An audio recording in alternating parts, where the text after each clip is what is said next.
नमस्कार दोस्तों, आज हम आपकी क्लास 8 के मैथ्स का चैप्टर नंबर 1 की लास्ट एक्सरसाइज 1 की करने वाले हैं। तो चलिए शुरू करते हैं। अब हम करने वाले इतनी देर से चुन क्वेश्चन कर रहे थे। ये थे कुछ जो थे एक्सरसाइज में जो कि मजा नहीं आ रहा था।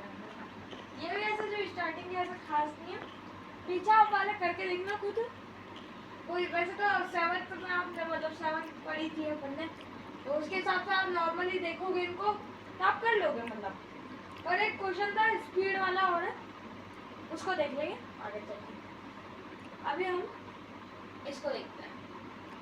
अब मैं आपको बता दूँ सिंपल चीज, आपके पास है 2 3/5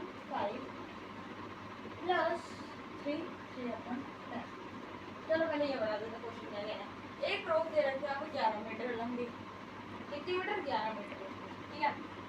उसको हमने 2 पीस, क्या हमें लेंथ दे रखी है इतनी, 2 पीस थी उनकी लेंथ हमको दे रखी है ये थी उनकी वैल्यू, ठीक है। पर है ना मतलब ऐसे है, एक रोप ली मैंने, इसके मैंने 2 पीस काट दिए। मेरे को इन दोनों की तो वैल्यू पता है पर तीसरी की नहीं पता भाई क्या है इसकी वैल्यू, ठीक है। तो हमें बताना है कि रिमेनिंग जो रो है उसकी कितनी वैल्यू है, जो मतलब अपन जिसकी वैल्यू नहीं पता। अब आप रिमेनिंग आप लिखोगे ना, remaining value of the row equal to x, ठीक है। फिर आप प्लस एक्स लगाओगे, उसमें आप इक्वल लगा दोगे 11 मीटर का, इन दोनों को आप जोड़ लोगे। मान लो कुछ भी एक आंसर आया, उसको फिर आप एक्स के इक्वल लेके 11 लिख देंगे, माइनस लेके जो भी आपका आंसर आएगा अपॉन में आ जाएगा आपका आंसर, इसको माइनस कर दो, क्या आ रहा है आपका आंसर आ जाएगा कोई। तो मतलब आप नॉर्मली जब इस क्वेश्चन को देखते हो, क्वेश्चन नंबर 1 को, तो आपको समझ में आ जाएगा कि आपको कैसे करना है, ठीक है। यही हमारा क्वेश्चन नंबर 2 देखते हैं। एक ड्रम है जो राइस से भरा हुआ है, राइस से चावल, ठीक, जिसका वेट है इतना, ठीक है। कितना वेट है, इतना वेट है। If the empty drum weighs 33 kg, find the weight of rice in the drum. देखो, एक ड्रम है, जैसे मान लो भगवान ना मान लो, 2 ड्रम देता हूँ आपको। एक में मैंने भर दिए चावल, ठीक है।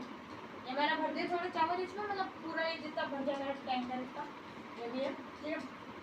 तो इसकी जो वेट जब मैं करता हूँ तो मेरे को पता चलता है कि इसकी वेट इतनी आ गई, ठीक है। और ये जब मैं ड्रम को खाली करता हूँ तो मेरे पास एक और ड्रम है जो खाली पड़ा है, बिल्कुल वही सेम ड्रम है ये, ठीक है, जिसकी वेट आ रही है 13.4 kg। तो ये वेट आ रही है। अब आपको बता ना राइस का वेट कितना, तो राइस का वेट तो ज़्यादा होगा। अब देखो राइस का वेट है, पर हमें पता है कि खाली ड्रम का इतना वेट है और भरे ड्रम का इतना वेट है, तो अपन इन दोनों को माइनस भी कर सकते हैं। और एक्स की वैल्यू से करना है तो 13 में ऐसी कौन सी वैल्यू प्लस करें तो ये आ जाए, और बस सिंपल, ठीक है।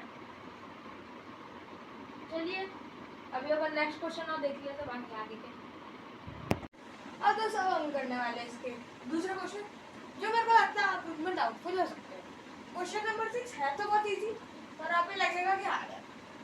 अब आपको याद होगा 7th क्लास में अपन ने फिजिक्स में एक चैप्टर पढ़ा था जिसका नाम था मोशन एंड टाइम, ठीक है। पीछे का चैप्टर था तो अभी याद आ गया आपको। उसमें एक फॉर्मूला था, distance equal speed into time, speed equal distance upon time, ऐसे फॉर्मूला थे कुछ। और यहाँ पे भी आपसे यही पूछेंगे किलोमीटर पर आवर की स्पीड है, how much distance cover and इत्यादि। तो बस ये है, ठीक है। तो आपको ये वाला फॉर्मूला एप्लीकेबल है, क्योंकि आपको पता नहीं कितने डिस्टेंस है, पहले तो ये देख लो। अपन को पता चलिए कितनी डिस्टेंस है, अपन को पता है कि ये हमारा टाइम दे रखा है, इसको लगाऊं मतलब ऐसे लिखना। पहले आपने ये लिखा, फिर ये बात लिखना, इसको हटा दो, फिर आप लिखना जो डिस्टेंस है डी है हमारा, जो इक्वल हो जाएगा 62/3 के, जब हम उसे मल्टीप्लाई करेंगे 61/4 से, फिर आप इसको ऐसे चेंज कर देना, कट आउट कर देना, आ गया आपका आंसर, ठीक है। अब क्वेश्चन नंबर 17 थोड़ा ट्रिक वाला और बहुत ईजी है, मतलब समझ भी आ गया होगा, नहीं भी आया होगा कोई बात नहीं। तो अब देखते हैं। अब इसमें पूछा गया है उसके पास है 300 रुपये, कितने 300, उसको इस रुपए में से उसे स्पेंड किए 1/3, इस रुपए में से, ये जो आपको रुपए दे रखे ना उसमें से 1/3 पहले स्पेंड, ठीक है, of her money on notebook, उसने नोटबुक पे इतने परसेंट को स्पेंड करा है, ठीक, फिर जो बचा, ठीक है, क्योंकि आप कॉमन सेंस लगाओगे कि आपने इसको किया, फिर आपने मतलब ये इसमें इतने पैसे खर्च कर दिए, तब आपके पास 300 रुपये नहीं बचेंगे, आपके पास उससे कम बचेंगे, तो वो जो पैसे कम वाले बचे हुए हैं आपके पास अभी, उससे इससे 1/4 उसका पार्ट खर्च किया, और इसमें इसने स्टेशनरी खरीदी, पेन पेंसिल वगैरह, ठीक है, तो उसके पास कितना पैसा बच गया, ठीक है, हमें जानना है कि उसके पास कितना पैसा बच गया। तो सबसे पहले 300 है, उसको आपको मल्टीप्लाई करना है 1/3 से, ठीक है, काटोगे आ गया 100। अब है ना, मतलब अपन देखते कई बार एग्जाम में सबसे ज्यादा ये मिस्टेक होती है, अपन ने इसको लिखा, अपन को लगता है कि 100 रुपीज उसके पास जो है बच गए हैं, ठीक है, फिर 100 लिखते हैं, फिर उसमें इक्वेशन लगाते, फिर करते हैं और बस आंसर गलत, और हमें नहीं करना, मैं बता देता अच्छे से समझेंगे। ये जो 100 है इतने रुपए उसने खर्च किए, क्योंकि हमें यहाँ साफ लिखा गया कि जो 1/3 पार्ट है उसका वो से स्पेंड क्या है, ये देखो ये लिखा हुआ है स्पेंड, ठीक है, तो हमें क्या करना है, एक फिर नेक्स्ट स्टेप लिखना 300 जो आया -100, उसकी जो वैल्यू आई 200, नो, ठीक है, लिख दिया, सिंपल।